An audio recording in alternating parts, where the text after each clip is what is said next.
All right, 1 minute to game time, folks, okay? So if you don't have a seat, there are a number up here. Okay, please help yourself.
Okay, thank you for your patience. Yikes. Yikes. Welcome and good evening. An event of this sort, as you can imagine, just doesn't happen, right? You need to have a purpose, you need to have people, you need to have planning, and we have all of that. And I would like to offer gratitude before we begin to a number of different folks. Okay. Starting with you for coming out tonight.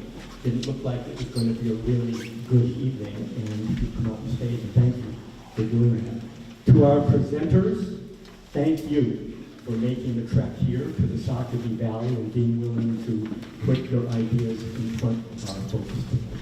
Okay. To our moderator, who will get a more formal introduction in a few minutes. Okay.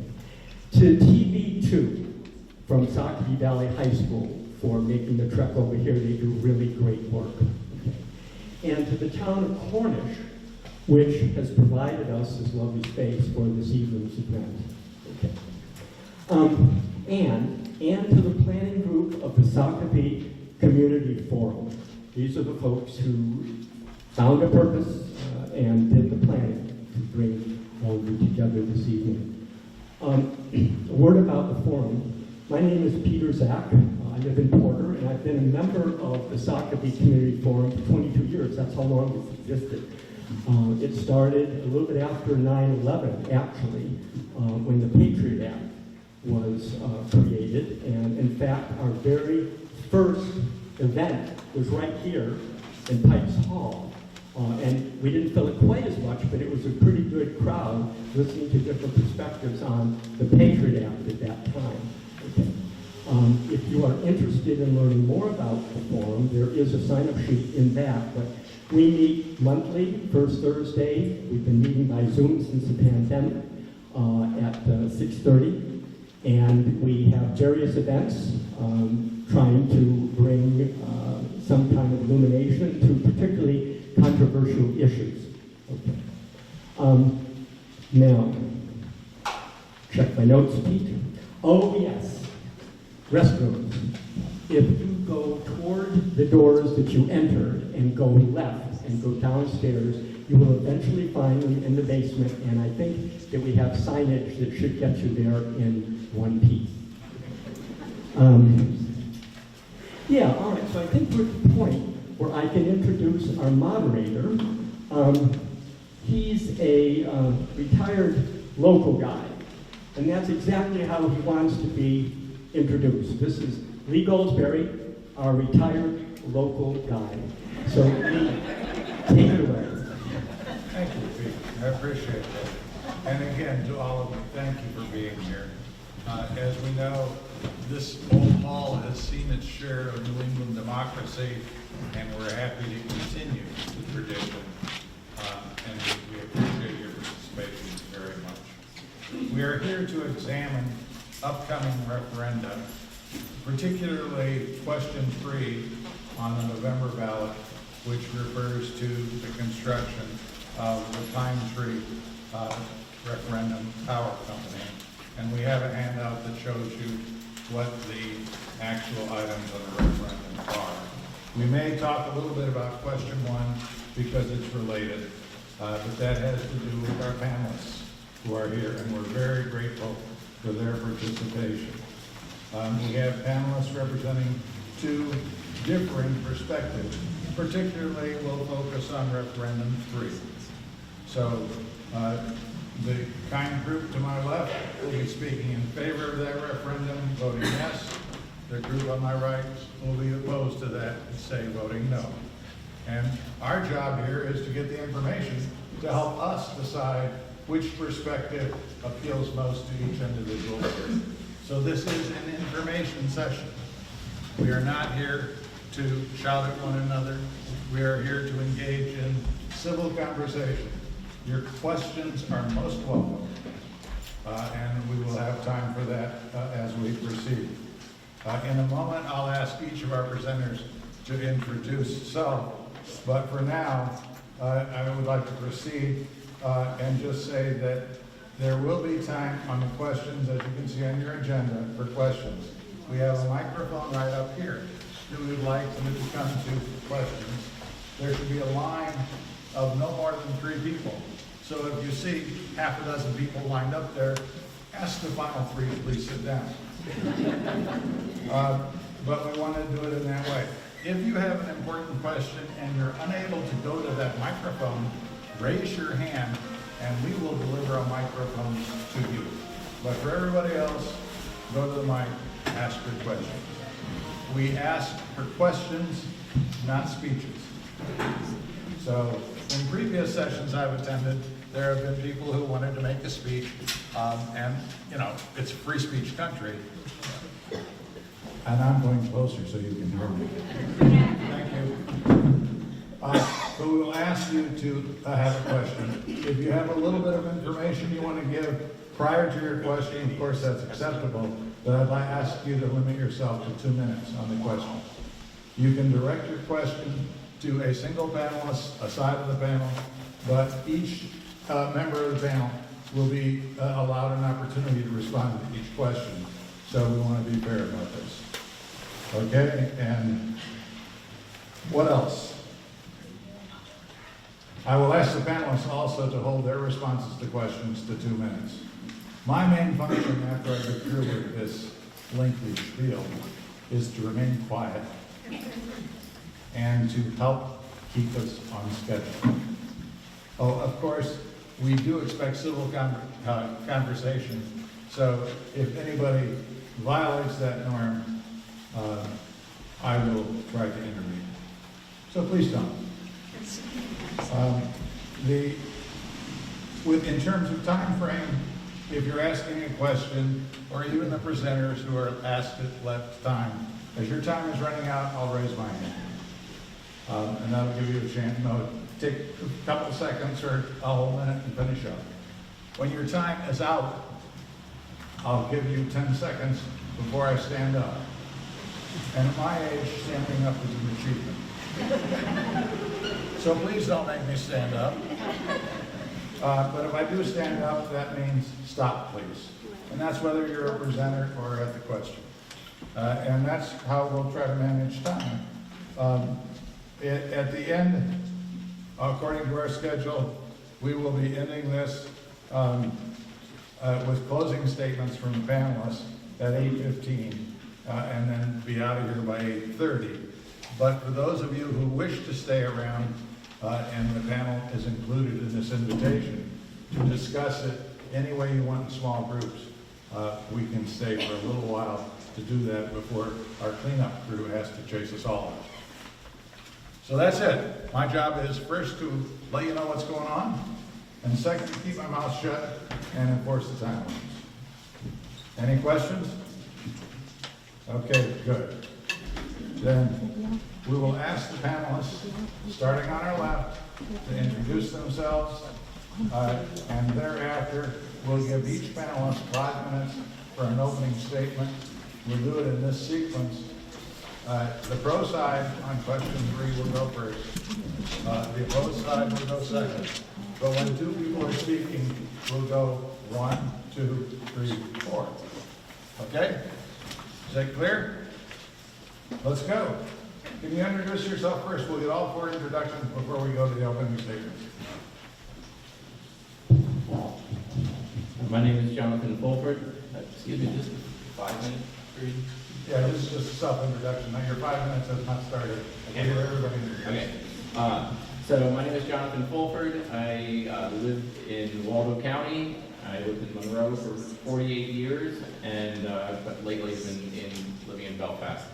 I was a carpenter and a builder for 38 years of that time, and have, at a certain point, I decided that I have 4 children, and at the time 5 grandchildren, now 6, that my responsibilities as a father and grandfather required me to actually kind of blow my life up and make climate change and addressing the threat that climate change poses our society as my #1 focus, and everything else became secondary.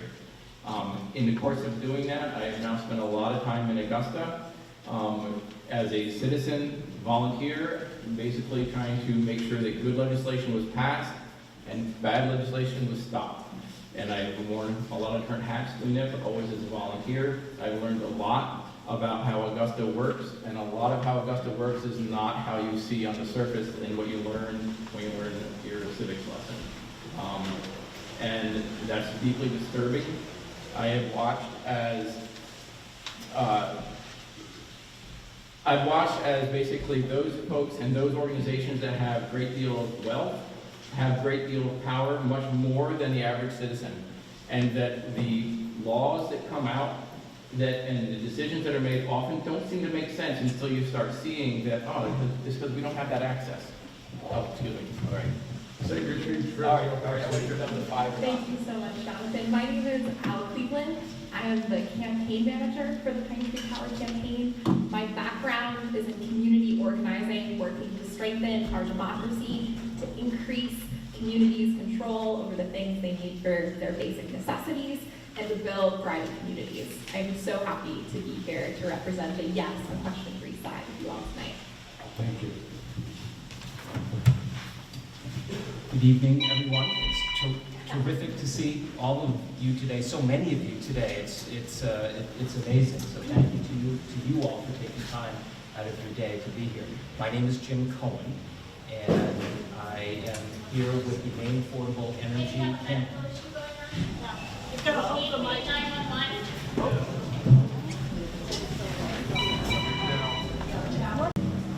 So we will continue. We'll be about 20 minutes off schedule. So if you need to be out of here on time, that's fine. I've been told that you can't hear me, and I'm going to do my best to overcome my soft voice. And I will ask all our panelists, apparently we have to be pretty close to the microphones for the people in the back to hear us. But now you can hear me because I'm on top of it. And we will proceed. Jim, were you finished with your self-introduction? No, just All right, so we'll proceed, finishing up the self-introductions, and then we'll proceed. Again, we'll be about 20 minutes off schedule. It wasn't planned, but we'll deal with it. Thank you for your patience, and again, thanks for being here. Jim? Great, thank you so much. And can everyone hear me okay? Yes. Great, thank you. Well, certainly life intervenes, and I hope for the best for the gentleman. And again, thank all of you for being here. My name is Jim Cohen, and I am very pleased to be with Maine Affordable Energy, which is a coalition made up of large and small businesses, organized labor, individual Mainers from throughout the state. And we are, as you heard, here urging a no vote on question 3. My background is I have been an energy and utilities lawyer for 32 years, and somewhere along the way I found some spare time to serve for 6 years on the City Council in Portland. I was mayor for one portion of my term, and I'm currently the board chair for the Northern New England Passenger Rail Authority, and so I've been in and around public service for many years, and in and around energy issues for many years. I've worked with investor-owned utilities, I've worked with consumer-owned utilities, and one area where I spend a tremendous amount of time these days is working with solar developers, including here in this region. This region is very familiar to me. I've spent over 50 years. We have a family place in Denmark. I spent a lot of time there. Came to the Ossipee Music Festival last month. This is a wonderful area. I still miss the Enterprise Restaurant, home of the Johnny Flogger. Great to see you. Home of the what? Home of the Johnny Flogger. How many of you remember the Johnny Flogger? Hi, everyone. My name is Charlotte Warren, and thank you for having us. I'm also a member of the Maine Affordable Energy Coalition. I am, by trade, a social worker and a teacher. Most of my work in the social work field is around organizational and community practice. And I serve as an adjunct professor both at Colby College, doing criminal justice reform, and at UNE, teaching in the graduate program in social work. I was born and raised on a farm in central Maine, Pittston to be exact, so that's where I came from today. I came from Hollowell, where I've lived for the last 25 years. In Hollowell, I've served as a planning board member, as a city councilor for 8 years, as the mayor, and then I served as a state lawmaker for 8 years. So I'm recently retired from 21 years of public service. And I'm just happy to be here and happy to hear what questions you have for us. So thank you. Again, thanks to all our panelists. In the next segment, there will be 5 minutes for each panelist to make a statement about the issue. And mainly the issue is on item 3, question 3 on the ballot. Question 1 may come up with their discussion. So I'll turn to Bruce. Start at the pro side for 5 minutes beginning now.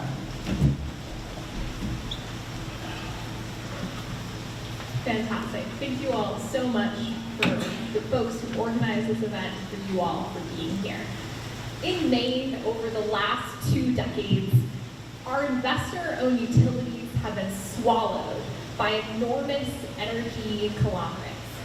They have turned our electric grid into a means of relentlessly increasing corporate profit, while us, as customers, have seen unaccountable billing, power outages that are through the roof, constant rate hikes and electric bills that we cannot afford. And we continue to see that CMP and Versant, our investor-owned utilities, are profit off of our basic needs. Instead of having power that is reliable, affordable, that works for us, we are increasing shareholder profit from folks who don't live in Maine and don't care about our experience as Mainers. CMP and Versant are following the path of many corrupt corporations before them. But they have a monopoly over our electric grid, and we are stuck hostage as ratepayers. Our energy security is at risk when our utilities are owned by foreign corporations and foreign governments that aren't accountable to us and have proven time and time again they do not listen to us. And that's why we are thrilled that on November 7th, we all have a choice to make with question 3. The question we will be voting on is, do you want to create a power company governed by an elected board to acquire and operate existing for-profit electricity transmission and distribution facilities in Maine? And we're here to tell you, yes, we do. We want to do this because Pine Tree Power, The new power company that we will create will save us money, bring more reliable power to our homes and businesses, and it will bring back local control and local ownership of our electric grid. We have the ability to change course from bills we can't afford, billing practices that continue to leave us in the red, and to save $9 billion over 30 years. That comes out $367 a year per ratepayer. And that all comes from independent economic analysis. Right now, we are being held hostage by these utilities that are not accountable and don't work for us. Right now, this past year, CMP and Versant were approved for 20% rate hikes with the distribution cost of energy. This spring, 94,000 Mainers received disconnection notices in the mail. That's 10% of our state couldn't afford to pay their electric bills. In addition to that, we've seen the investor-owned utilities delay our transition to renewable energy, the future of our energy grid, if we have any plans on surviving the extreme weather that we're seeing pop up in Maine and all across the country. CMP and Versant want you all to vote no on question 3, and that's why they created 2 political front groups. Don't get confused by the names. Maine Affordable Energy is funded 100% by CMP's parent group, Avangrid. From the last finance reports, we learned that the utilities have already poured $27 million into misinforming Mainers about the reality of this election. They have every intention to tell you it's going to cost a lot of money, it's going to be a hard transition, and they're doing so they continue profiting off of all of us, profiting off of our basic need. Last year, CMP and Versant took home $187 million in profit. That's more than CMP paid for their entire workforce combined. Where are those profits going? CMP's parent company, Avangrid, is owned by Iberdrola, a Spanish company that has majority shares from the government-backed banks of Norway and Qatar. And up in northern Maine, Versant Power is 100% owned by the city of Calgary.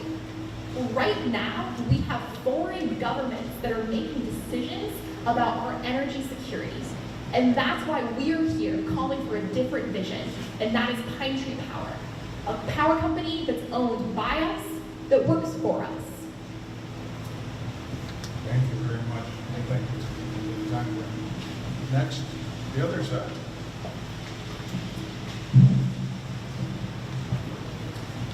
Well, good evening, everyone, again. We certainly heard a lot of information. I want to talk to you straight. I don't want to use a lot of words and adjectives that are inflammatory, because all of you came here this evening to learn about question 3 and Pine Tree Power, which is what we'll be voting on. Governor Mills 2 years ago vetoed similar legislation, and she called it a rosy solution to a complicated problem. She said it would create more problems than it solved, it would result in protracted litigation, and it would delay needed investments for decarbonization. She called it arguably one of the most significant and complicated and large issues that the Maine legislature had ever voted on, and it is certainly one of the most complex and significant issues that Maine voters have ever voted on. What we are voting on is not about the issues that you heard a moment ago, which was a weaved together story of partial truths. What we are voting on is a structure, and we're voting on a process. And that structure is a risky structure. It is an unprecedented structure, and it's one that we will be living with for generations to come, and you all need to be careful. And we need to know for sure that it's going to work. Life intervened this evening. Our electric grid is very important. We need to make sure it works. We need to know that when we flip the switch, it works. So let's talk about that structure.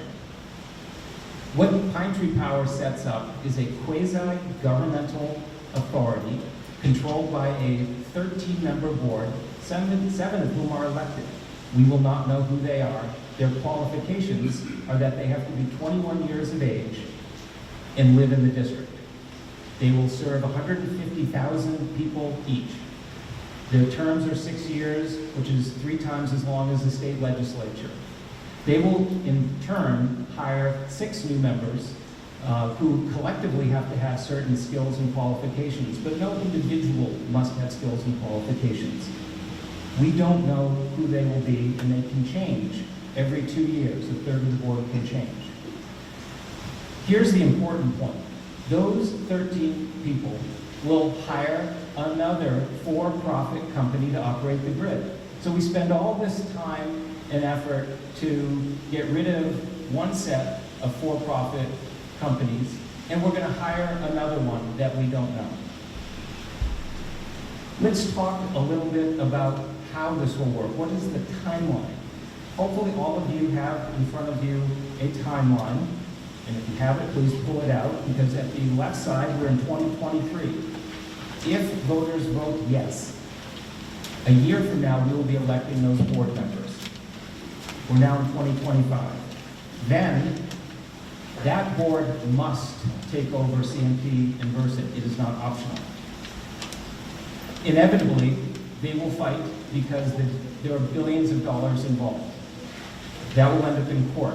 I spent 3.5 years working with 2 small water companies in a similar kind of litigation. That litigation lasted 3.5 years. Magnify that statewide, 2 companies and billions of dollars, and litigation has gotten longer, not shorter. That's going to be 5 years easily. Last week, the public advocate said it would be 5 to 10 years. 10 is more likely with litigation. So at the end of that litigation, we're going to find out the price for the first time. We think that price is $13.5 billion, money that will come out of your pockets, will leave the state of Maine, and will be saddled in our electric bills for years to come. That's the first time that we're going to know what it costs. So in November, we're going to write a blank check, and then 7 or 8 years from now, we're going to know what we're going to fill into that check, which we think will be $13.5 billion. Then we're going to be hiring that private grid operator I mentioned earlier, who we don't know. And that private grid operator could be a foreign company. In fact, there are only 2 utilities in America that look like Pine Tree Power. One is in Long Island, and one is in Puerto Rico. Their first grid operators were foreign companies. 3 years ago, the Public Utilities Commission did a study about the predecessor of Pine Tree Power. Then it used to be called the Maine Power Development Authority, but it got rebranded as Pine Tree Power a couple of years ago. It's a much snazzier name, but when the Public Utilities Commission studied it, what they found is it was going to cost us more in the short run, and that it would be no guarantee that there would be a private grid operator. So lots of risks that you need to think about. Again, thank you for being with us.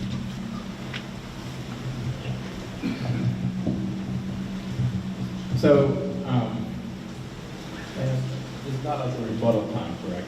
Right, and if you have 5 minutes to use that, you will. Okay, so, like I said, I've been spent a lot of time in Augusta watching energy policy, spent a lot of time in the Energy, Utility, and Technology Committee where a lot of these things are kind of hammered out. Deep dive from somebody who was a father and a builder, right? And I was seeing that 1 + 1 does not equal 2 in Augusta a lot of the time. And it's because of these very powerful interests rigged the system. And if we want to have actually the lobbyists that are currently guaranteeing massive profits for their parent corporations to actually no longer be affecting the politics in Augusta, but instead be having Augusta work for us, this is one of the ways in which we can do it, because we can have utilities now actually work for us. They take, one of the beautiful things about, as a person caring about climate change, about caring about my children, is that it became really clear to me that massive profits leaving the state of Maine is incompatible with actually building out the reliability of the grid which we need, and expanding the grid, which we must have if we're going to get off fossil fuel for our houses, and for our cars. And if you know what it's going to take to actually decarbonize and meet the threat, that's necessary. The only way that happens is if we have more reliable power and if we can afford it.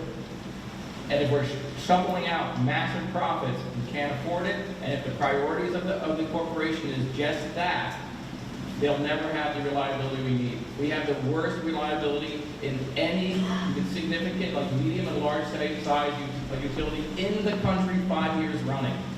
Well, I don't care what else anybody says. If they're actually the track record, and we got to put up with it because as mainers are really self-reliant. I lived way back on a dirt road. I had a generator. I was proud of it. They made money off of my pride of basically helping out myself and my neighbors every time the power went out for 2 weeks, right? Nowhere else in the country would they put up with that mess, right? So I think that when we have a board that we elect that is us, that is determining actually what the priorities of what the utility does. What do we all want? Reliability, affordability. What do we need in order to know that we can buy an electric vehicle? We have to know it'll be cheaper, and we have to know it'll be powered up when we go to work in the morning. That's not a priority for any of the investor utilities, because what they're really good at is maximizing profits for shareholders.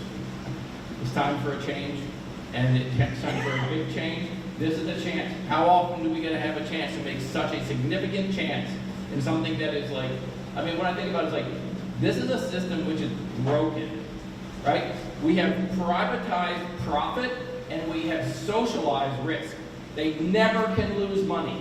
Never can lose money. Remember when there was a $10 million fine for bad billing before the PUC? Remember the headline? Everybody had terrible billing. Big headline, $10 million fine. They got a rate increase that more than paid for that the same day. It's like having your hand slapped with a candy bar. The regulatory system does not work to protect the ratepayers. If all of a sudden the utility is us, the ratepayers, it doesn't matter that the regulatory system is incapable of actually enforcing what's best for us, because we are actually the boss. So I think that kind of transformation, again, I've watched a lot of things around climate change come and go and fights. I've watched solar bills be shot down with lobbyists from utilities fighting hard behind the scenes to basically kill them. Efficiency programs, it's just like, it's not nice in Augusta. And, is that a hand? No? Okay. Don't want to do that again. I don't want to I'm sorry, I took a break. So I think this is a way to actually get to some of the corruption in Augusta, the money in Augusta, which is right now making it not work for us, and return it back to working in this part of it for us. And it takes a bold action to undo something that is as broken as what we currently have. Thank you. And finally,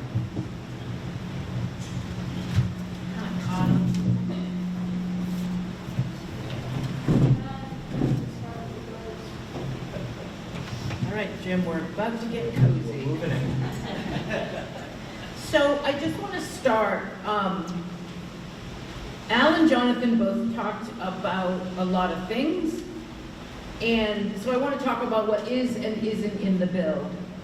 First of all, let's talk about a couple of things that they brought up. Jonathan talked a lot about money in politics, and I don't know about you, but I have real concerns about money in politics. Jonathan, has talked about spending a lot of time in Augusta. I guarantee I tie him or beat him in the amount of time I have spent in the halls in Augusta. And here's what I know. Adding more politicians, adding more elections, creating larger districts, all that is going to do is create more money in politics in Maine. That's not hard to figure out. So if we're concerned about money in politics, creating a system whereby elected politicians now run the grid will guarantee us exactly what he's saying he doesn't want. The second thing is he talked about regulation. Here's something I know. Governor Mills, my last term, 2022, put forward a bill called LD 1959. It was a utility accountability bill. It tightened up. She stepped in and said, we need to fix this. We need to give the PUC more tools. She signed that bill. Those tools exist, but they're not going to tell you about those. So let's just cut through the rhetoric. Let's talk about what we all together are going to vote on November 7th. The proponents of question 3 are asking Mainers to take a very huge gamble.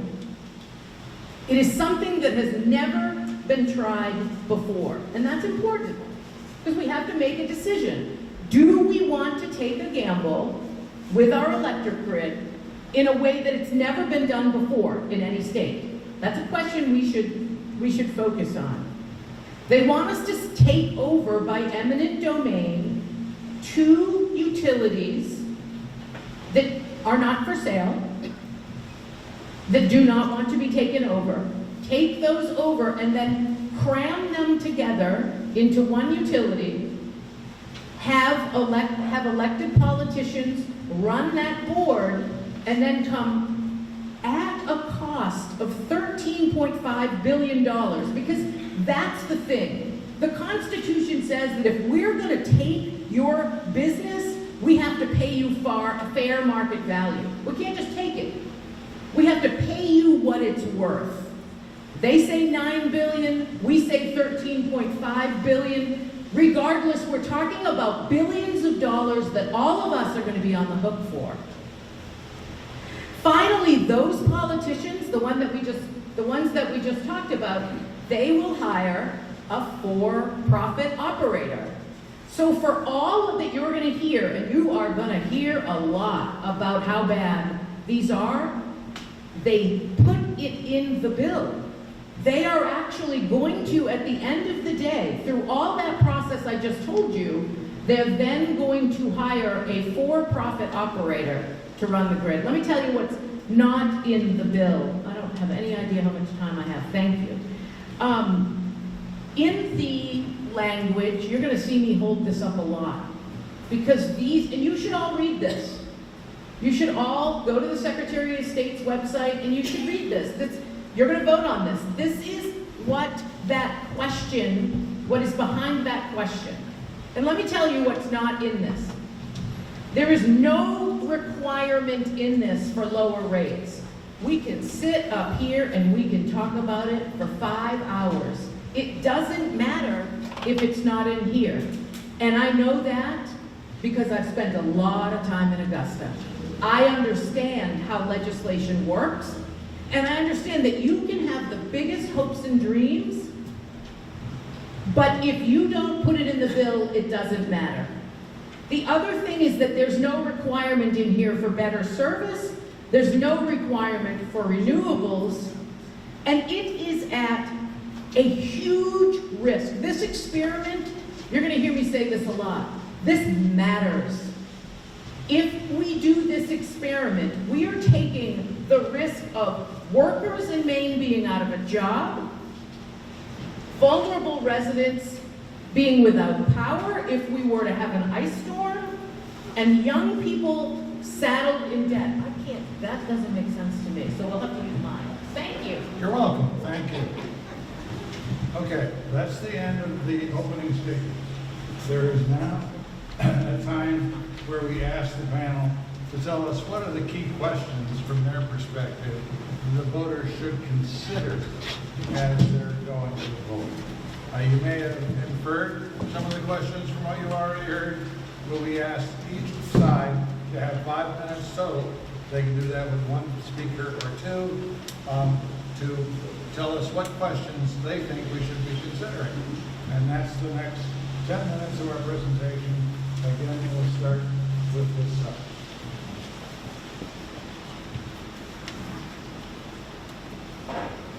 Thank you all.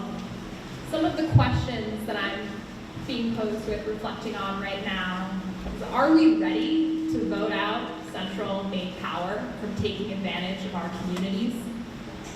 Why are there already 10 existing consumer-owned utilities that serve 98 Maine municipalities that on average are saving their ratepayers 52% on their electric bills.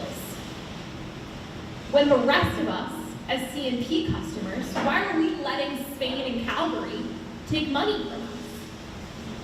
How long are we going to continue allowing a company that has never once shown that they're with us or their workers to take our money and advantage of us? How long are we willing to wait to see a company that has paid more money in profits than they did their workforce combined continue to manipulate us? One of the biggest questions that I've been reflecting on as I'm a CMP customer, and I think one of the only young people here on this panel, is how am I gonna ever afford my electric bills long term? How am I ever gonna be able to build a future for myself in this state when I am getting priced out of my communities?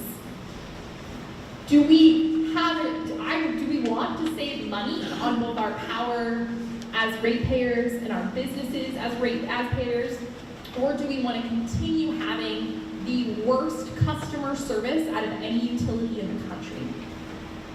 Do we want to continue having unreliable power that has power outages the most frequency in the country? Or do we want a utility that is owned by us that we can have a say over? I don't know who's on the boards in leadership of CMP in person. I don't know how to go to their meetings when they're making decisions about what's happening in Maine. Do we want to be able to have a say in the decisions of our electric grid?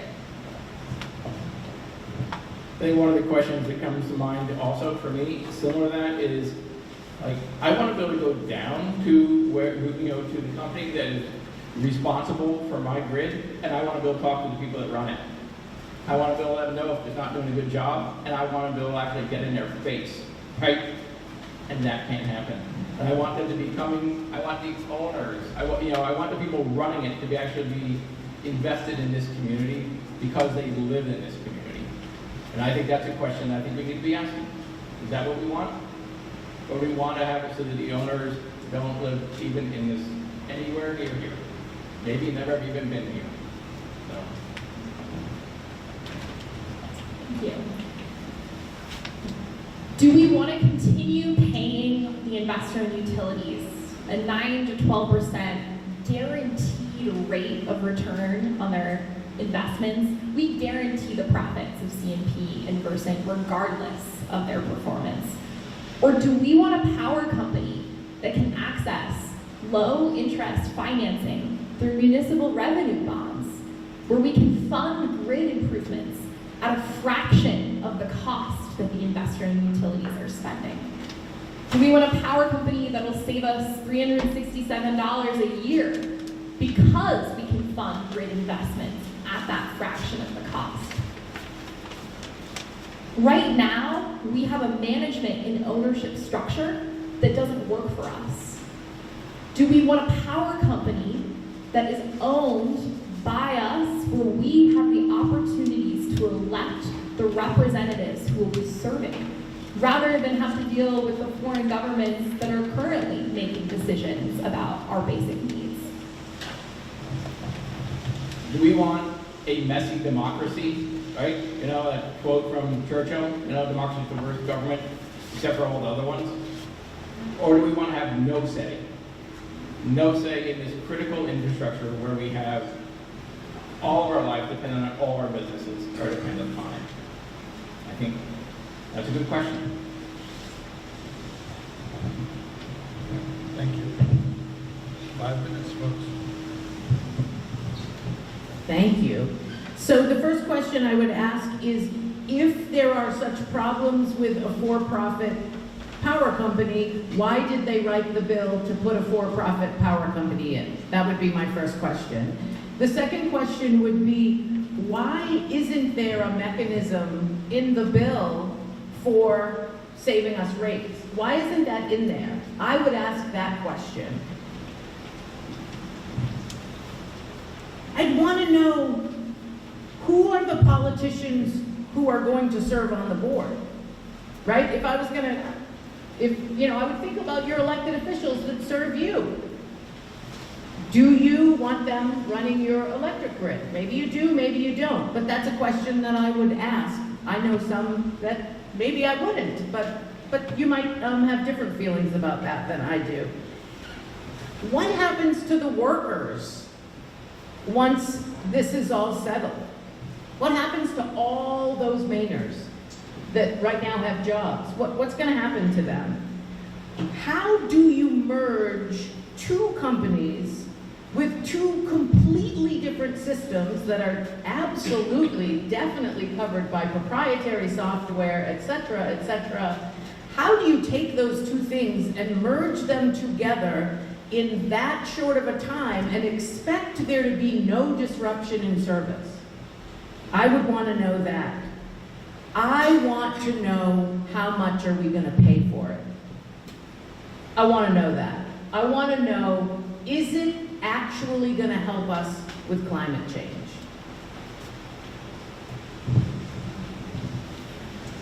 Again, we heard a lot of statements that they sound good, but I think the first thing you want to ask is, are those questions, and is the information you're hearing accurate? Because as somebody who's been in the energy field for 32 years, most of what I heard is not. And so I would encourage you to get accurate information.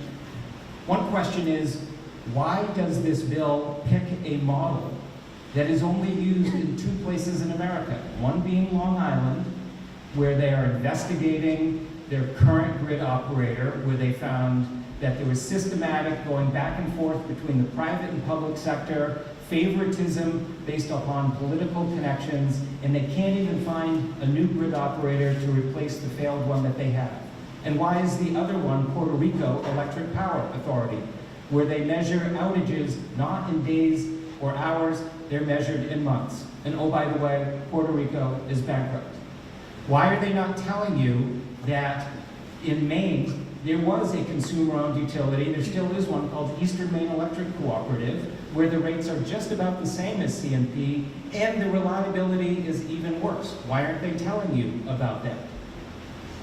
Why aren't they telling you that only Central Maine Power and Versant Power are required to provide renewable energy? And why are they not, in that consumer-owned utilities don't want those responsibilities? Why aren't they telling you about the state of Nebraska, which is predominantly filled with consumer-owned electric companies, but they don't have the private grid operators, but they're not telling you how that state made choices to be mostly a coal state, whereas Maine is one of the most renewable states in the country. Why aren't they telling you that there was one island utility in Maine called Swans Island that was a consumer-owned utility, and that when it joined Versant Power 5 years ago, their rates went down and their service quality went up, and their former general manager strongly opposes? Why aren't they telling you that mayors in Maine think this is a bad idea? Why aren't they telling you that Governor Mills and Paul LePage don't agree on many things, but they think this is a bad idea? Why aren't they telling you that union labor, the people who work for CMP and Versant, the people who work to keep your lights on, the people who are going to be working overtime over this weekend to restore power when the hurricane comes, why aren't they telling you that they are strongly opposed to Pine Tree Power? Because they don't want a revolving door of private operators. They don't want to have somebody they don't know. Why aren't they telling you that CMP hired 100 more linemen and more customer service? Because they don't want to tell you those facts. Again, thanks to our panelists for their perspectives. We appreciate that. There's about to be a transition where we ask for questions from the floor. But before I do that, I want to take the power of the chair and say I want to avoid a stampede to the microphone. So what I'm going to do is, if people want to ask a question, if you would raise your hand, I will indicate you. I'll indicate 3 of you to begin with. Like that gentleman over there will be first at the microphone. This young woman here will be second. The man in the back will be third. And if you want to be after third, the first 3 people can line up at the microphone.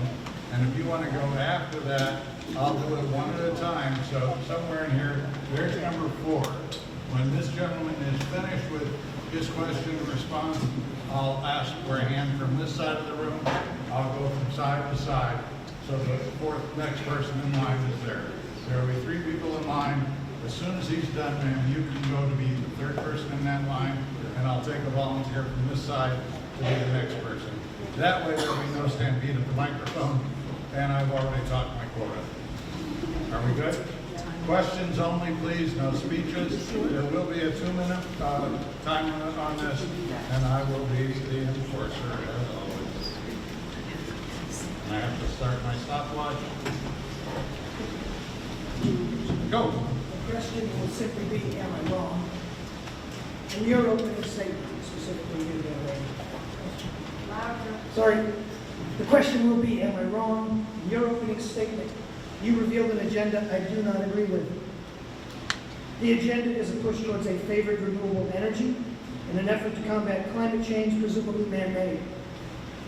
We the people can choose the options on our power bills now. I currently don't choose that option. My concern is that I will not have that choice anymore. Will I or won't I? Please elaborate. Absolutely. Not only will you have that choice, you'll have so many more choices.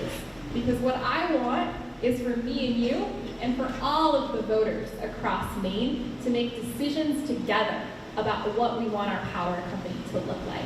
I want you to be able to elect who you want to represent your district on the board, and I want you to be able to talk to that board in public, open, accountable meetings about what you need. You may misunderstand my question. I want to purchase electricity made from a nuclear power plant or a liquid petroleum plant. I don't care to buy electricity from a windmill or a solar panel farm. Am I going to be able to do that? That will be a decision that our elected board will get to make. So I will not get that decision anymore. That will no longer be for me to choose for myself. That will be a decision chosen for me. Questions only, please. Thank you so much for your question. I appreciate your passion. And what I appreciate is that I want to work in a democracy with you and with everyone in this room. And right now, I'm afraid CMP and Versant are continuing to take those decisions away from us, making it impossible for us to build a power company that actually works for us. I have seen time and time again CMP and Versant delay projects that are wanted by our communities, that's stalling policies in Augusta by using money that is fueled by our electric rates to lobby the legislature. We, as ratepayers, are paying for so much more than just our electricity. We are paying for political lobbying, and we're paying for corrupt political spending right now. The utilities have already poured $27 million as of the last campaign finance report. And I'm very curious if our folks over here will tell us how much has been spent in the last few months. But my time is up, so I will stop. The other side gets a chance to respond. So I feel like on an episode of Let's Make a Deal, where we're trying to figure out what's behind door number 3. And perhaps what's behind door number 3 is a bill for $13.5 billion. Perhaps what's behind door number 3 could be all the renewable energy we ever hoped for. But there is nothing in this bill that guarantees that. Just last week, our state's public advocate came out and said, there is no guarantee that Pine Tree Power will result in more green energy. There is nothing in this bill that says our reliability will improve. There is nothing in this bill that says our rates will go up. But the other side would have you believe that simply by voting yes and electing politicians we don't know, that automatically that means that happens. And along the way, they tell you false facts, like your money is going to pay for lobbyists. Not true. They tell you false facts like CMP sent out 94,000 disconnection notices. Well, if they didn't, all of the people who needed help paying their bill couldn't get it. That's why those notices go out, so that they can access government support. Those people don't get turned off. Time after time, the other side will tell you false information, but there's nothing in this bill that will allow you to realize all the dreams they tell you, other than we know we're spending a lot of money. I think the question is unfortunately a really good example of how dishonest the other side is being. They have talked so much about renewable energy and how much this is going to force renewable energy, but when a gentleman asked a question of can I still buy nuclear? Absolutely. You can buy from wherever you want. How can those two things be true at the same time? You can't say we're going to force renewable energy, but you still get to choose what you want. Unless I misheard the answer, thank you. Thank you. I'll be better now. You're good. Thank you. All right, we're about to take a question. Is there somebody who would like to be in line from this side of the room? Going once, going twice. Somebody from this side of the room? We'll just go with what we got. Go ahead. I'm Cliff Krolik, I live in the town of Parsonsfield. I would like to ask all four panelists what the differences are in how CMP and Pine Tree Power will address climate change issue. And I'd also like to give examples. I know for one thing, the town of Parsonsfield put solar panels on the town building office years ago, about 7, 8 years ago, and they've been trying to have a solar farm developed right in the town, but the interconnection was an issue with CMP. They've now put us off to 2028. So again, my question, I have a follow-up. Please give examples of the differences between how CMP and Pine Tree Power will address the climate issue. Thank you. Thank you, Cliff, for the question. Okay, you go first. Well, first of all, if we know who is actually Pine Tree Power, we could begin to answer the question. What we don't know is who will be elected. What we don't know is who will be that for-profit company. If we knew the answer to that question, we would have a chance of making a comparison, but we don't. What we do know, and others in this room know, I spent a lot of my time during the day working on that very same issue of interconnecting solar farms to the grid, including here in this region, and it has been very difficult. What I can also tell you is that it doesn't matter who owns the grid, it will be difficult. The other side wants to promise you that it will be better. It is very challenging simply because we passed a law 4 years ago that was not well thought out, that created a stampede of clients of mine trying to hook to the grid, and the engineering is very challenging behind it. So we don't know. What we do know is that Nebraska is a consumer-owned state that is coal. What we do know is that consumer-owned utilities here in this very state have not taken on the responsibility of net energy billing. We also know that just this past summer, the National Association that represents rural electric cooperatives went onto Fox News and said, we want to not clean up our power plants. So I would say there's a lot of evidence to the contrary. But again, we don't know.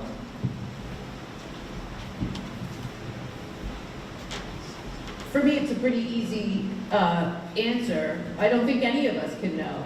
Because trying to understand what the Pine Tree Power proposal is like trying to grab smoke. You can't do it. So none of us can answer that question. Was it part of the question about CFP's plans? You have 2 minutes on this side for response. Examples. I haven't heard anything. Any Yeah, examples? I think that there is some validity to saying we don't know who Pine Tree Power will be, other than we know it'll be us, right? It's gonna be us. Do you know who's on the board of Iberdrola? No, I don't think so. I'm pretty sure maybe people sitting over on the other side might. I don't think anybody else in this room probably does.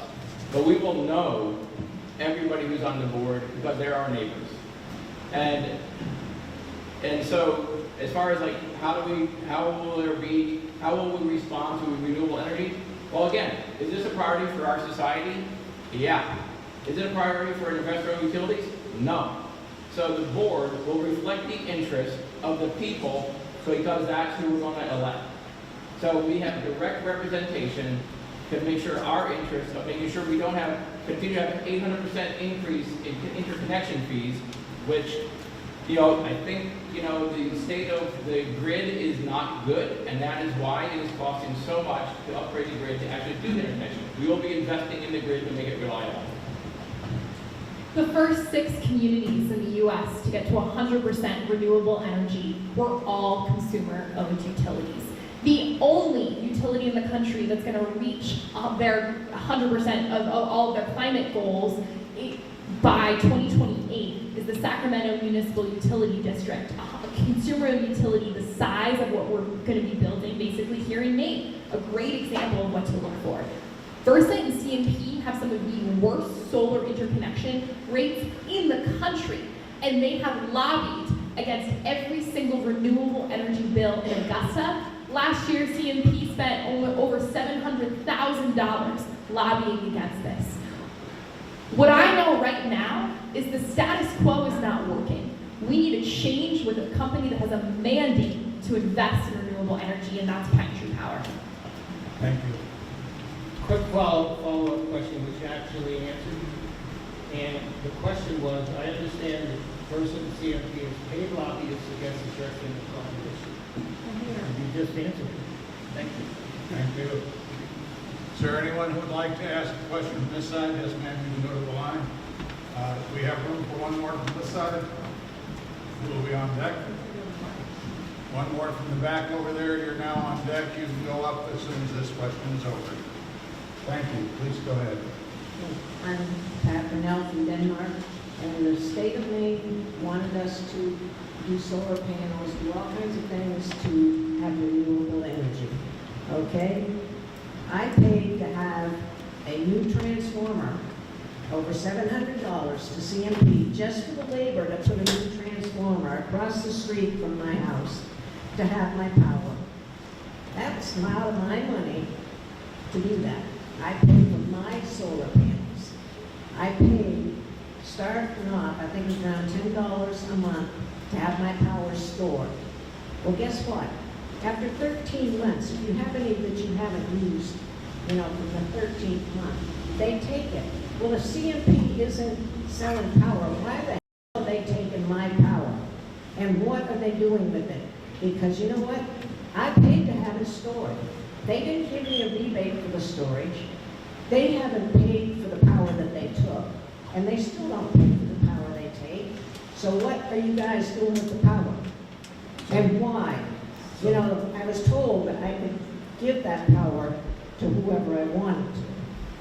The only problem is, to do that, I have to go take their bill. I have to put my name on their bill before I can donate my power to them. So the question is, what is CMP? I want to want my power, and why don't they pay me for it? Why don't they pay me back the storage fee I paid for it? Okay, because the question goes that way, I'm going to turn to this side first, and you'll have the rebuttal. Thank you. Thank you very much for the question, and good to see somebody from Denmark. And I think it's important to sort of step back for a moment. The question is, what happens to the power that CMP buys? For the last 25 years, CMP and Versant have been prohibited from making electricity and prohibited from selling electricity. So the only way that the wires company, which is CMP, has anything to do with power is when the state legislature or the Public Utilities Commission tells them you need to buy somebody's power and immediately resell it. You can't hold on to the power. The Public Utilities Commission set the rules. The Public Utilities Commission said credits only last 12 months. They don't last the 13 months. And you and I, as consumers of Central Maine Power, we're the ones who pay when somebody produces power for one price, and then CMP has to turn around and sell it right back into the market at a loss. That ends up on our bills. CMP is just passing it through. It has nothing to do with CMP. So whether it's Pine Tree Power, or whether it's CMP, or anyone else, that same system is going to be in place. Don't let the other side tell you that suddenly, because we have a government in charge of controlling the grid, and that we have a for-profit operator, that it's going to be any different. It won't. No, but maybe if by chance, we can get a company that's in there that's not that doesn't have the PUC in their pocket, maybe then we can get things changed. Because right now, other states are paying people for the power that they take. Questions on, please? You had like 20 seconds, do you want to use the rest of your time? And you didn't tell me where the power was going that they take. Well, just to be clear, the power is put onto the wires and then sold. It stays in the grid. It doesn't go anywhere else. CMP never owns it. They just have an obligation to take it, sell it into the market. Pine Power will do the exact same thing. Somebody is lying, either you or the woman in charge. I can assure you that's how it works. Thank you. We'll give this Jax tonight 2 minutes to respond. Thank you so much for that question. What this question reveals to me so much is why hasn't this been answered to you by Central Maine Power? If you're here tonight, why hasn't our utility given you explanation, helped you understand the process, helped partner with you about your power? Oh, we take your power, and what we do is we use it for low-income families that have trouble paying their bills. Well, why are so many people getting disconnected notices when I'm giving my power away for them? And I would rather use my power, my excess power, I should be able to give to somebody in my town, not somebody that I don't Questions know. only, please. What's that? Questions only, please. That's what Thank I'm you. asking. I Here- want to know yeah. why we Well, can't. let's let these people have a chance to respond. Thank you. This reveals to me so much. CMP has been ranked the worst utility in customer satisfaction for the last 4 years in a row. And I'm truly talking, they are the bottom. They are ranked worse than PG&E in California that was charged with homicide for their wildfires. That's how bad CMP's customer service is. And it's because when they were bought by Avangrid, they fired a bunch of customer service staff here in Maine. They all work in Rochester, New York, at Avangrid's headquarters. We don't have those people here in Maine. What we also, I think was revealed here, is that CMP has the Maine Public Utilities Commission in their pocket. They are lobbying at every single level to maintain their profits, and they do so at the expense of us as ratepayers. What we need is a utility that is responsible to us, that has a mandate to be protecting consumers, not investors. Thank you. Yeah, so I'm anybody who looking wants for to another use. question. Thank you. We're ready to take the next question, please. We've used our time on this question. I need the next question, please. I'll give you the next question. No, from the first line. So thank you very much for your. Is there somebody from this side who would like to get in line? Yes, you're on your way. Somebody from this side who would like to be on deck. You're on deck, man. Thank you. You can go ahead. Well, first of all, I've lived in Maine all my life, and first of all, it's sort of like a three-part question. I would like to know how we got in this place to begin with, where we're at, and I would like to know why our bills fluctuate so much, and, because me and my husband, it's just me and him, and it fluctuates crazy, and we don't use anything different from day to day. And there's never nobody to get a hold of, and you are right, customer service is terrible. I'll call up on a nice day, we'll lose our power, and there's a lot of older Mainers, and we live in rural areas up in this area. And it will be no more than 3 to 4 hours from the time you call it in. And they keep saying assessing. And I'll be like, it's a beautiful day, there's not a cloud in the sky.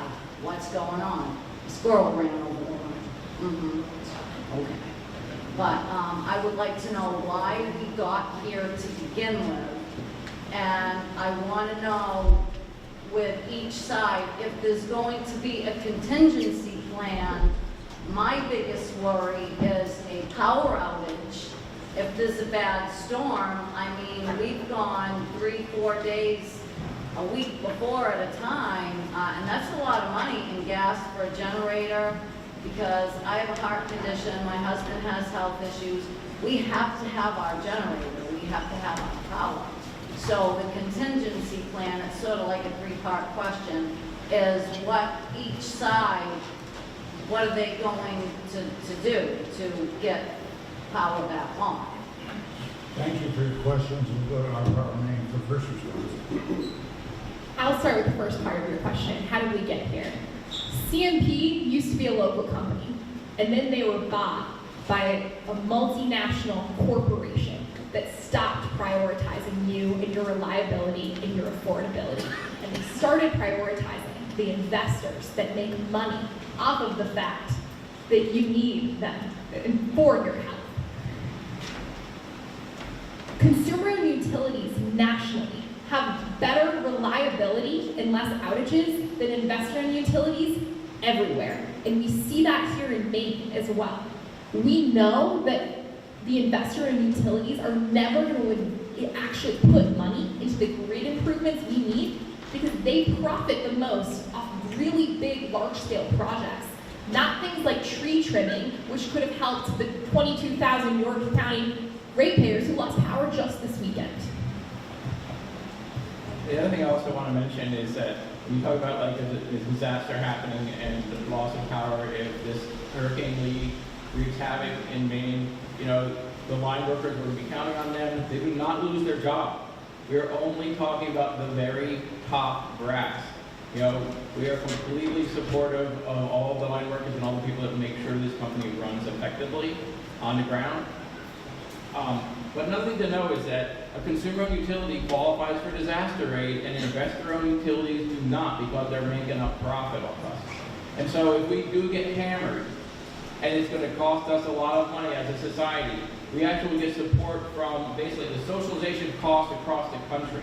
Like we help people everywhere because we are all one community. That's the way we do it. And actually a consumer utility would actually can qualify for that disaster aid if this hurricane nails us. And they will not. Your response. So just last week, our public advocate came out and said, there is nothing in question 3 that will improve our reliability. 3 years ago, the Public Utilities Commission studied this issue, and their consultant came back and said, nothing in taking over CMP or Versant and having a government-run utility is going to improve service quality unless we spend more. Where does that money come from? It comes from all of us. So if we want our rates to go up, we will get more reliability. Last year, Central Maine Power went to the PUC and asked for more money so that they could improve reliability, and that was debated. Because CMP can't raise your rates unless our regulatory system allows it, and that takes about a year for that to happen. But all the rate increases that you've experienced over the last several years, and they have been severe, they all came from the supply side of your bill, which has nothing to do with CMP, it has nothing to do with Pine Tree Power.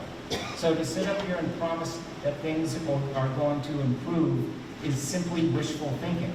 We don't know whether it will or won't. Why did public utilities commissioners from the past come out against Pine Tree Power? Because they said there's nobody for us to punish if they do a bad job, because we're the ones who pay the fines. But if you remember last week, the public advocate came out and said Central Maine Power did a bad job because they restored power after the Christmas storm in only 4 days, and Central Maine Power should have waited 8 days to respond and restore the power. That's what happens when public officials are in charge and they decide how quickly or how slowly that power should be restored. There is nothing in question 3 that will restore or make our power any more reliable unless we pay for it. Thank you. Next question, please. Anybody from here? You may go to the line, please. Go ahead. Hi, what happens if question 1 is voted down and question 3 is voted up? And not that not to my point. Things like there's a relationship that I don't understand. Thank you. This time, first response is over there. So I understand your question to be, what happens if question 1 is voted down and question 3 is voted up? And the relationship on Between the ballot. two. Great, thank you for your question. So first of all, if question 1 loses, then none of us will have a say when our government borrows over $1 billion. That's what question 1 is saying. It's saying, if the government is going to borrow $1 billion or more, should we have a chance to vote on it? I think we should. That's question 1. If it fails and question 3 passes, you will not have that fail-safe. You will be paying, according to them, $9 billion, according to us, $13.5 billion. Regardless, you, me, everybody in this room, my nieces and my nephew, for years to come, are on the hook for billions of dollars. For here's what we do. We end up in exactly the same place. And that's what I really want us to get back to. Because we've had a lot of conversation about CMP. A lot of conversation. And my friends over here, because I know them well, because we work on a lot of stuff together, they know I don't work for CMP. They know I don't. Jim doesn't work for CMP. I don't know who's on Iberdrola's board. It's not what I do. They know that. But it's very convenient to them that they're making you think that I do. It plays into their narrative. This is not about CMP. It's not about Versant. It's about whether you all want to borrow the money to take by eminent domain 2 companies, smush them together. I will stop. Very cooperative, I'm so grateful. Yeah, I learned very quick. We want to follow the rules here, very much so. Question 1 is one of the many attempts that the utilities are using to buy this election and to mislead Maine voters. The utilities took advantage of the citizen initiative process by paying signature collectors and putting that question on the ballot with their money.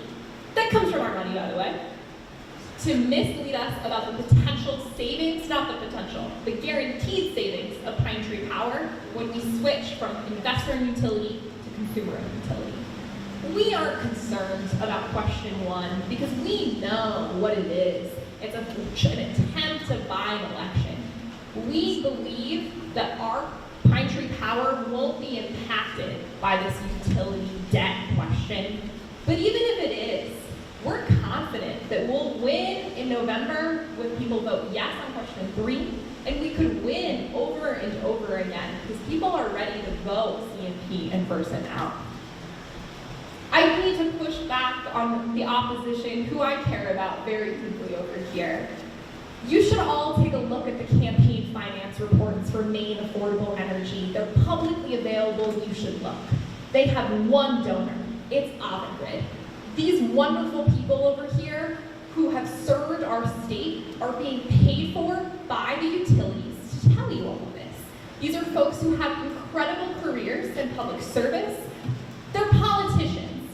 They're telling you that this is a government takeover, even though Pine Tree Power is clearly written in the policy as an independent nonprofit that doesn't use state dollars, that's not going to be controlled by the governor or the legislature, but accountable to us.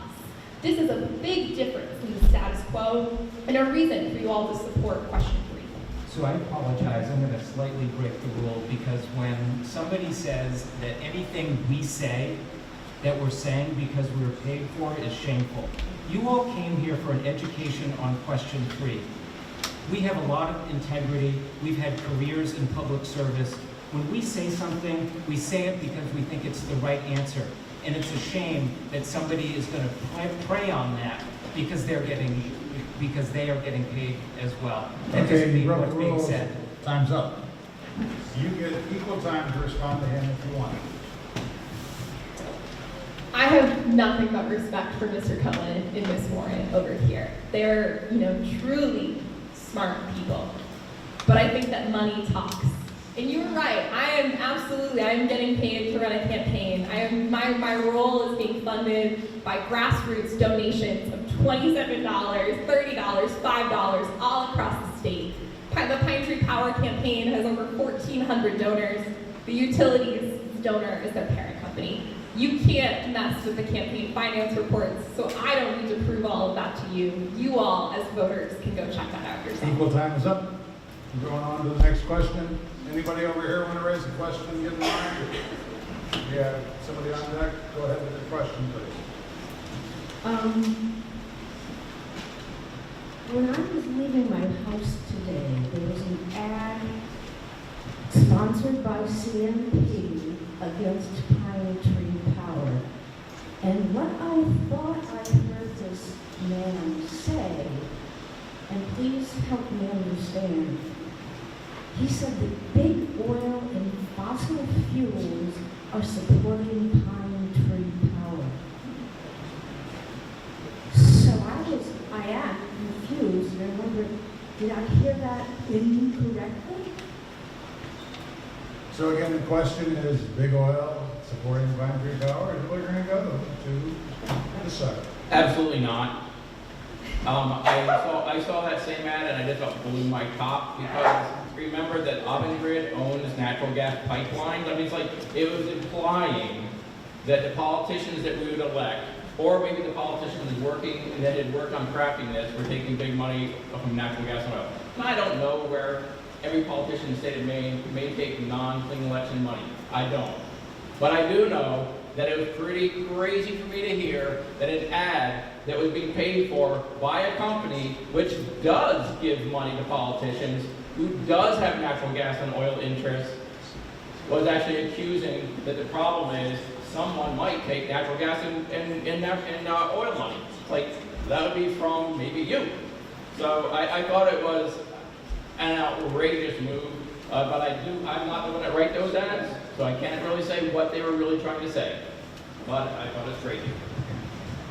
It's one of the many attempts the utilities are doing to scare us. We're not taking money from natural gas and oil. That's the utilities, that's CMP and Versant, how they make their money now. Remember when I mentioned the owners of CMP and Versant? Versant owned 100% by the city of Calgary. What do y'all know Calgary is known for? Iberdrola, owned by shares from the government-backed banks of Norway, Qatar. What are those countries known for? The status quo is that we've got gas and oil running our electric grid. Pine Tree Power will be made up of a democratically elected board. They'll be able to use clean elections money, meaning young people like me, my neighbors who got disconnected a couple weeks ago, we can all run to represent our communities, to say we want energy and cost that work for us, not investors. Thank you. Thank you for the question. My answer is going to be pretty quick because I haven't seen the commercial. Don't have cable, I don't watch TV. I spend a lot of time reading and volunteering in my community. I'm not going to attack anybody tonight because I don't think that's what you all want. I think what you want to know is, should I vote yes or should I vote no? So I'm just not going to jump on to who said what commercial said, and attacking anybody. I haven't seen the commercial that you talked about, and I appreciate your question. I think it's really confusing when you're hearing a lot of different things. I'm going to talk about tonight what this says, because that's what I do. I believe in democracy, I believe in the vote, and I believe in you all just getting your questions answered. So I'm not going to spend a lot of time talking on who's paying for what. I didn't even really hear, was the commercial attacking us or them? The commercial was attacking Pine Tree Power. Okay. It was the former employee of CMP who had just got his sandwich and said, as he was walking out the door, I think, the big oil and fossil fuels support Pine Tree Power. Thank you. And I don't have cable either. Good for you. Kill your television. I used to have that bumper sticker on my car. Here's what I am here for. I'm here because I believe that government has enough on its plate. I'm here because we have a lot of things that we aren't doing for people that I care about. I'm here because I believe the role of our community is to take care of each other. And we aren't doing very well sometimes in government.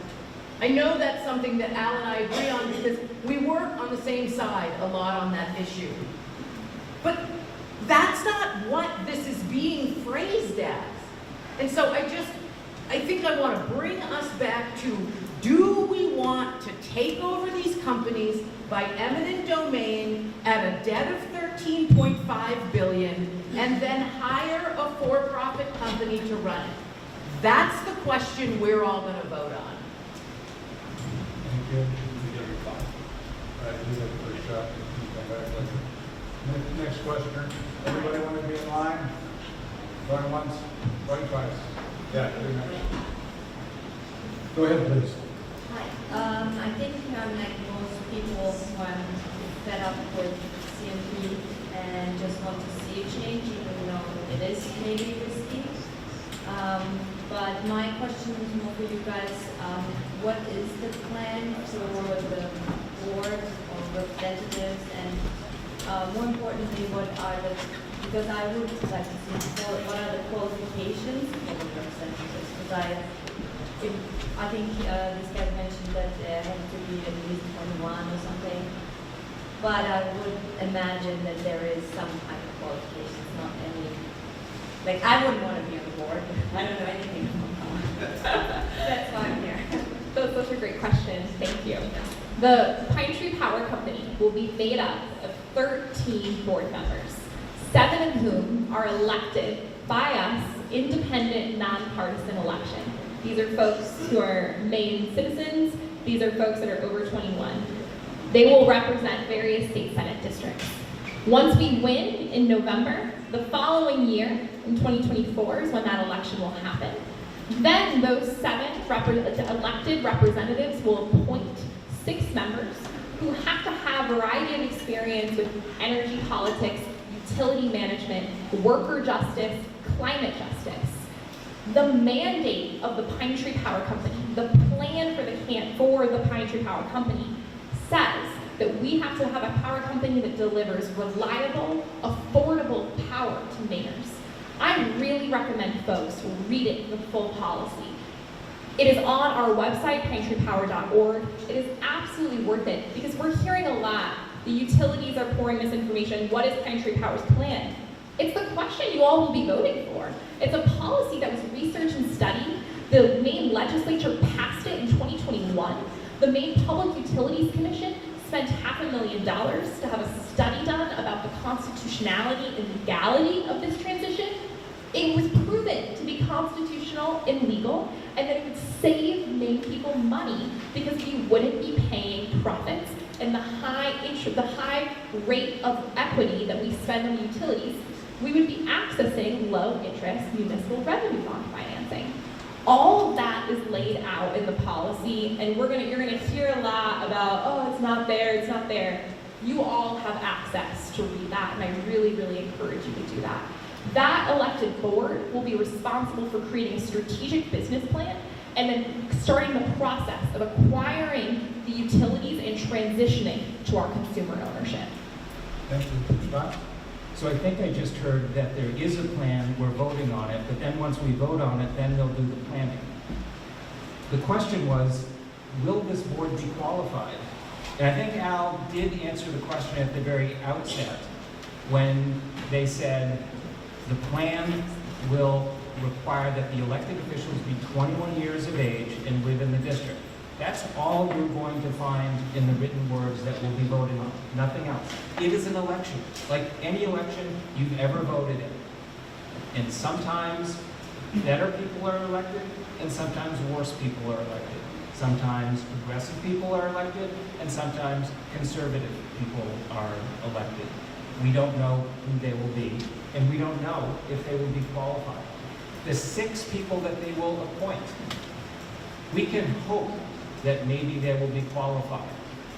But what they're not telling you is the words of the bill that we're voting on it says collectively those 6 people have to have certain qualifications. In theory, one of the 6 could have those qualifications and the other 5 not have any. And there's no check and balance. So I said earlier, I'm the board chair of the Northern New England Passenger Rail Authority. I was appointed by the governor. I was confirmed by the legislature. This process has no confirmation process. So that's the answer to the qualifications. Maybe they will be qualified, maybe not. I think Jim really hit it on the head when he said, there's a lot of questions here. You just asked a whole bunch of questions that, quite frankly, we would really love to hear Pine Tree Power answer, because we've been asking the same questions. Where in the bill does it say all of the things you've told us about those qualifications? Just show us where in the bill.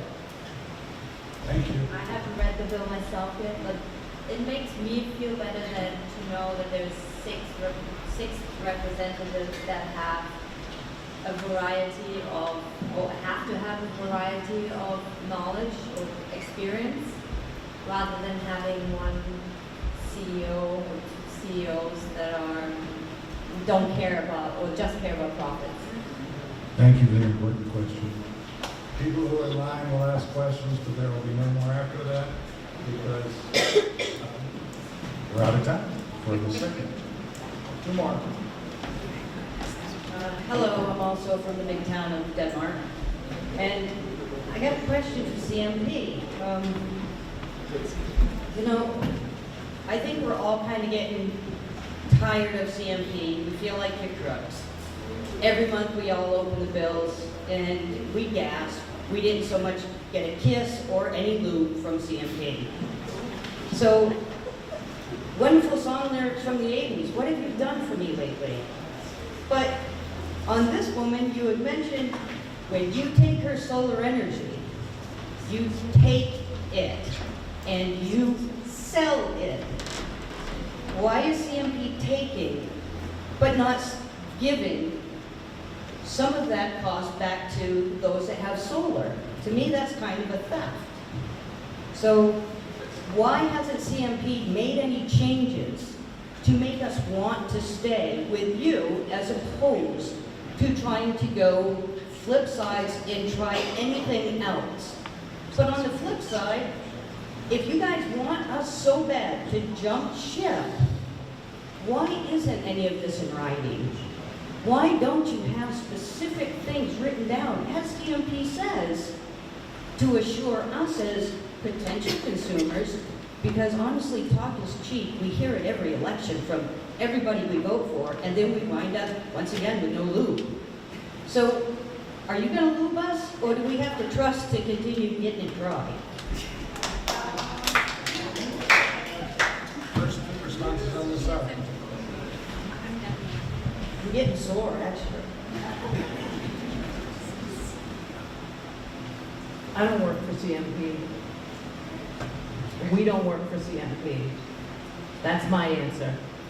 But my friend here, I called hold on one CMP second. and they Hold on won't one accept second. calls. I get a chance now. Thank you very much. You said a lot. I did. Thank you for giving me a chance. Neither of us work for CMP. We've said that a lot, so I'll say it very clearly again. But my friend Jim here represents solar developers. So I'm going to let him answer your question about solar. And thank you to my colleague from the town of Denmark. And my colleague Char is exactly right. In 32 years, I've never represented Central Maine Power. But I'm here because I believe question 3 is a bad idea. And I agree with the question at the end, which is, what are the qualifications? We don't know. What is the plan? We don't know. The short answer to the question about what happens to that solar energy is that whoever is the wires company, whether it's CMP or Pine Tree Power, the rules will be the same. That wires company will have to buy the energy and then sell it back into the market at either a gain or a loss, and pass that gain or loss on to all of you. So they don't keep a dime. They don't have a stake in the game. Pine Tree Power won't have a stake in the game. But what we can tell you is that if you look at other comparable, if you look at other utilities around the country, there's only two that look like Pine Tree Power. One is Long Island, one is Puerto Rico. So we hear a lot about how other companies in Maine maybe will be beneficial, but there's nothing in question 3 that looks anything like a Maine utility. There's nothing that will make our service better. There's nothing that will bring our rates down. Thank you. I completely agree with you. Talk is cheap. And that's why I've infuriated that the utilities are pouring tens of millions of dollars to line to all of us. Our campaign, as I mentioned, is funded by grassroots, small dollar donors. I have no money to talk to people like they do. But when you ask what's the plan of Pine Tree Power, I want to ask for you all to grab 2 handouts over there. One, read the nonpartisan summary of the bill from the Secretary of State. So much of what our new power company will look like is described in this. Read the full bill to read the mandate of what this power company will be accountable to. Because you'll see what I'm saying. It's just coming straight from the bill we're all voting on. We know right now that you can look at this case studies document about case studies of consumer and utilities all across the country. In 2003, Winter Park, Florida, voted to take over their investor in utility to build public ownership. They saw their rates drop immediately. They've now paid off the cost of acquisition. They were able to move all of their wires underground to be able to stop all of the outages that they had because they have that type of control. When my opposition says they don't work for CMP, they're telling you the truth. They're getting paid by Avangrid, CMP's parent company. So just want to be really clear, they're not telling you who's paying the bills, it's the parent company. That parent company is harming communities all across the country and is doing so at our expense. Consumer and utilities in Maine are already saving people money. I really encourage you to look at Kennebunk Light and Power, what their rates are compared to what our rates as CMP customers are. I don't need to tell you that, I don't need to be the one that's like, I'm guaranteeing this. You can look and see the rates and the savings yourself. All fine and dandy, but the question was never answered. Why? If you want us to jump ship with what we already know, we know we're not happy. But we're expected to go into the unknown. If you want it so bad, you want us as customers and consumers, why isn't that wording in the bill itself? And unfortunately, as much as I hate getting it with dry, CMP's got a point. Everybody who's standing for CMP right now, if you want us, why aren't you guaranteeing that in writing with certain things? Because trust me, I want to jump ship, but I want a warranty. I'm not going to jump ship without it. Brief follow-up to the following question. Right now, you have a guarantee that your rates are going to continue to go up and up and up with CMP in person. And they're doing that because they have a guaranteed rate of return and they can profit off of you. What we can tell you as a non-profit, I can guarantee that we won't be sending $187 million out of the state. There is it in writing. Talk is cheap. It's in the bill. We know. Thank you for the The brief nonprofit piece that we can't take Excuse me. profit is in the bill. In the interest of time, we're going to give a brief response to the other side, and we'll be finished with this question. I think we all came to learn about question 3, but to hear false information about guaranteed rates of return, not true. If we own the utility, 100% of the risk is on us. When there is a storm and we don't expect it, we're going to be paying for it. If the politicians of Pine Tree Power screw up, we're going to be paying for it because there's no one else. If Pine Tree Power goes bankrupt, we're going to be paying for it because there's no shareholder. There is nothing in this bill that will protect us, and we haven't heard a reason that we should be making this big leap. Thank you. Final question of the night. You get it, sir. Okay, if Pine Tree Power comes about, if Pine Tree Power comes about we are on the hook for $9 billion to $13 billion. Won't the current profits that CMP and Avid Grid cover the cost of that purchase? Straightforward question, thank you. You get the first response. Could you repeat the question? Repeat the question. It was observed that there will be takeover costs differing between 9 and 13.5 billion.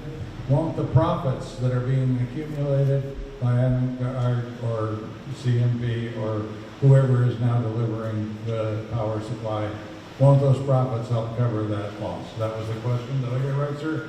Thank you. So the short answer is no. The Public Utilities Commission 3 years ago did a study. Here it is. What they said is we will be paying every dollar of that debt. That debt will be in our rates. That debt will be fully taxable, and that debt we will be paying off for years. In Long Island, one of two examples of something like Pine Tree Power, they started off in debt. They are more in debt today than they were when they started. We will be paying for them. But we're writing a blank check because we vote in November without knowing how much CMP and Versant are worth. And we find out after the court tells us many years later how much is CMP and Versant worth. What they're not telling you is, yeah, profits are made. But over the last 10 years or so, 99% of it have been reinvested back in Maine. They want you to believe it's leaving Maine, it's not. And they want you to forget that the words of the bill keep a for-profit operator. And guess what? That for-profit operator is going to earn $82 million more than currently is being charged. That's what the Public Utilities Commission said. CMP isn't charging you a management fee, but Pine Tree Power's for-profit operator will charge you that fee, and they don't want to tell you that.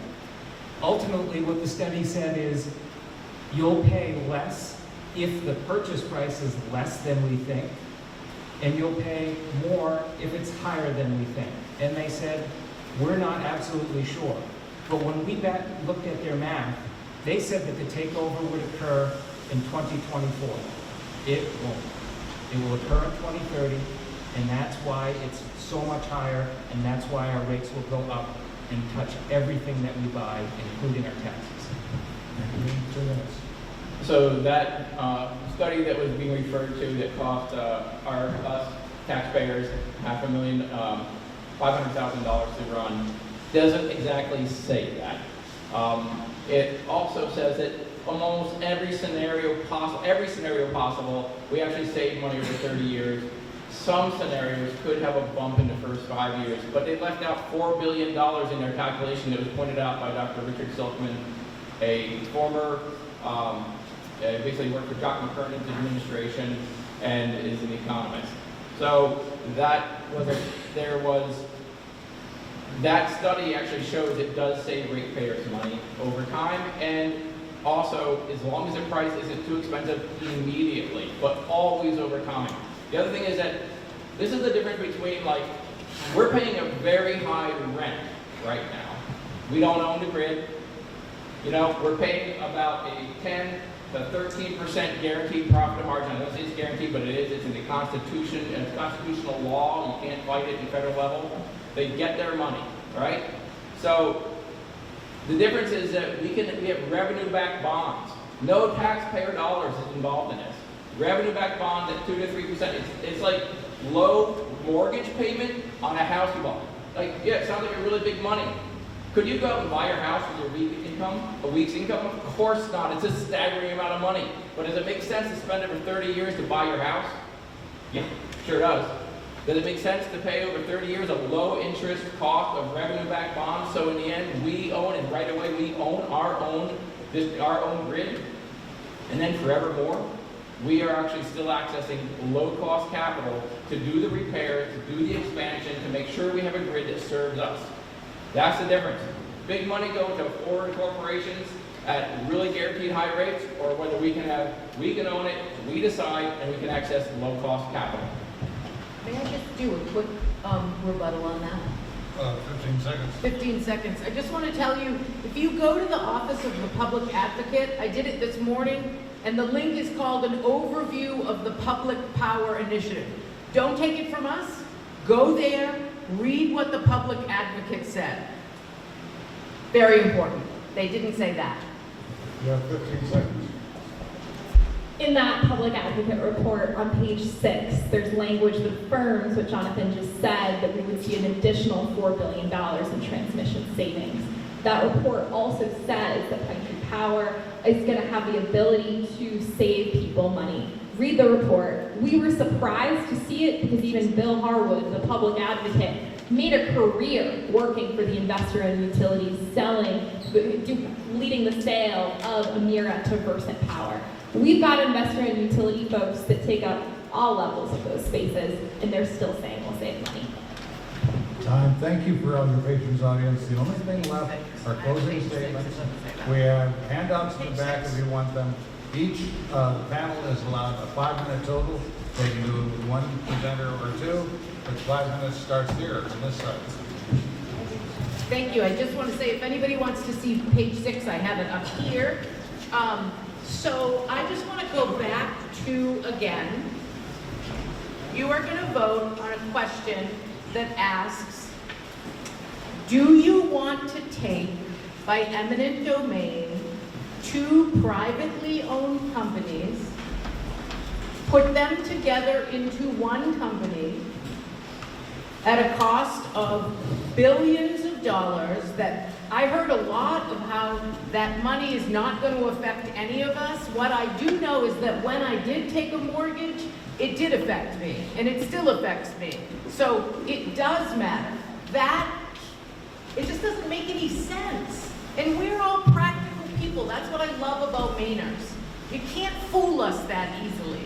You can't take a mortgage and then nobody pays for it. So I just want to be really clear about that.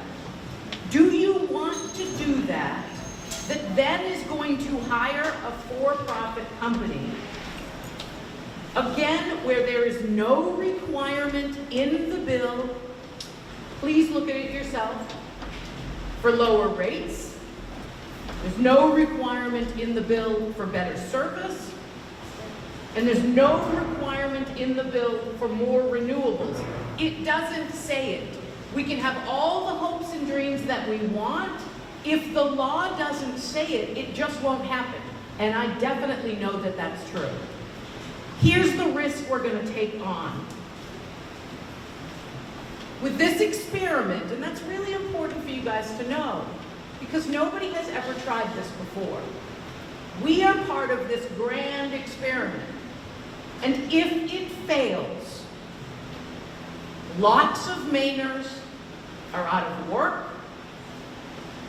Vulnerable Mainers, I heard somebody speak about why it's so important that they have access to electricity.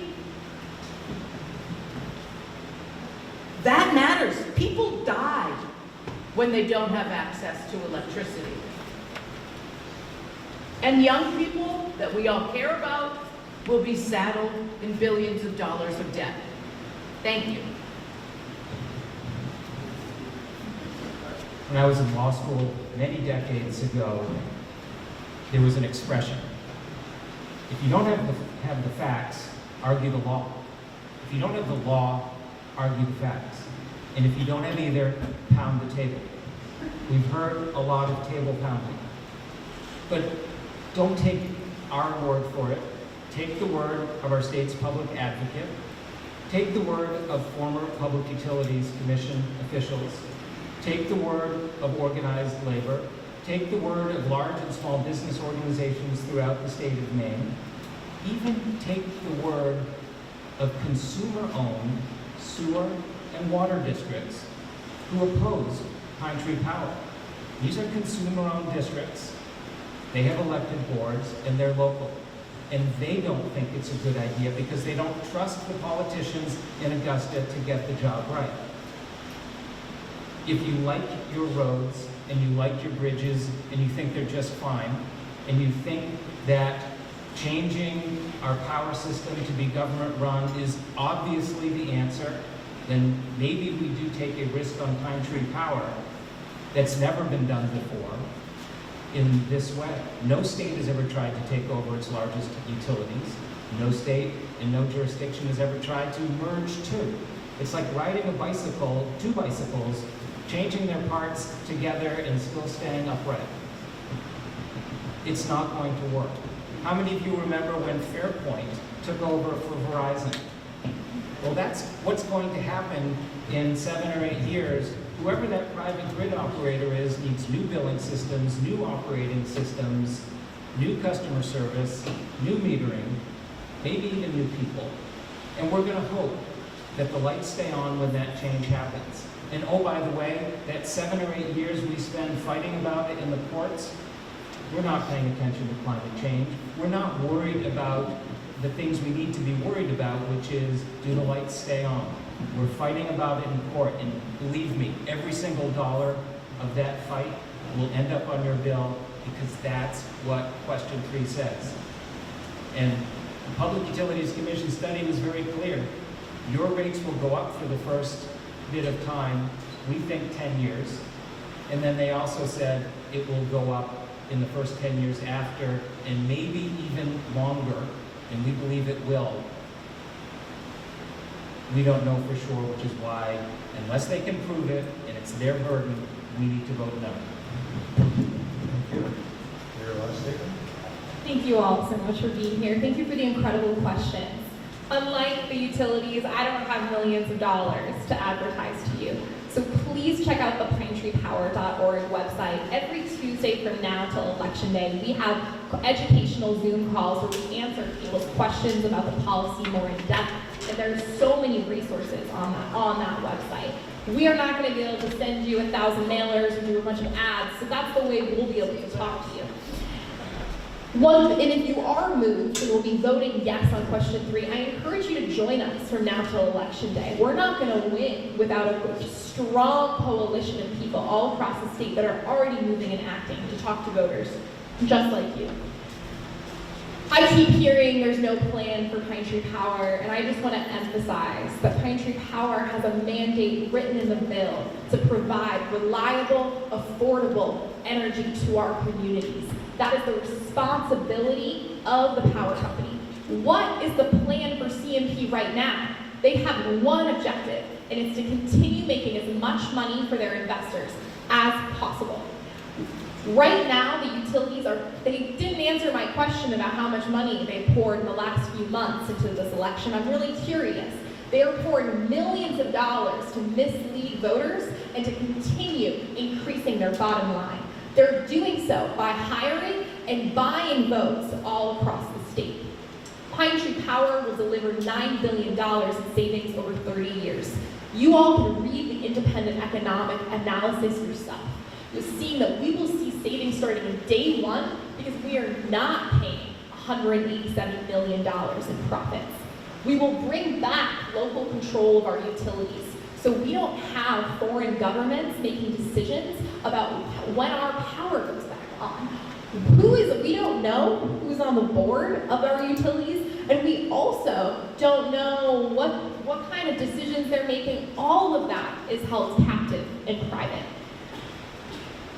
Pine Tree Power will be able to deliver us reliable, affordable energy because we're going to maintain the workforce that serves us so well. And that's why it's written in the bill that all of the workers will maintain their jobs, and they'll also get retention bonuses for staying on and bringing their expertise. We know that the time is right to vote out CMP because they have proven over and over again that they are ineffective at serving Maine people. Mr. Cohen is right. A state hasn't voted on a ballot referendum to vote out their 2 investor-owned utilities. That is correct. But there's also never been a state in this country that has had a utility that has had worse customer satisfaction for so long, a utility that has had billing problems like CMP, or a utility that has had rate hikes even while people continue to suffer at such levels. I'm a little concerned, I got a disconnection notice this June. My partner was in a terrible car accident. We were super, super late on our bills. I got a disconnection notice that we had 2 weeks to pay that bill, our power was going up. My partner spent, I don't know, 8 hours on the phone with CMP trying to figure out what the heck we were gonna do. That system isn't working for me, and it's not working for my neighbors. And I'm ready to try something that's working for my neighbors down in Kennybunk, where they're paying half the cost than I am. So that's a risk that it's worth taking for me.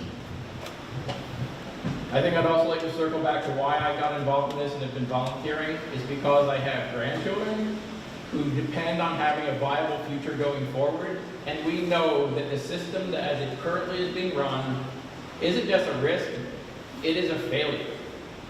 We will not be able to decarbonize our society at the current way we need to, paying the high cost of capital and the profits going out. We can't do it. There is nobody that's ever shown a plan that can do it. There is a model that requires us free up that capital, free up that low-cost interest so we can invest in the grid, so we can have a reliable delivery and an affordable rate. It's the only way we can have a chance to actually decarbonizing our society. That's worth fighting for. That's worth taking a chance on, because the other option, it don't look good. So why I'm doing this, why am I passionate, why have I volunteered all these years, is because I want a good future for all of us, and my grandchildren keep reminding me why I care.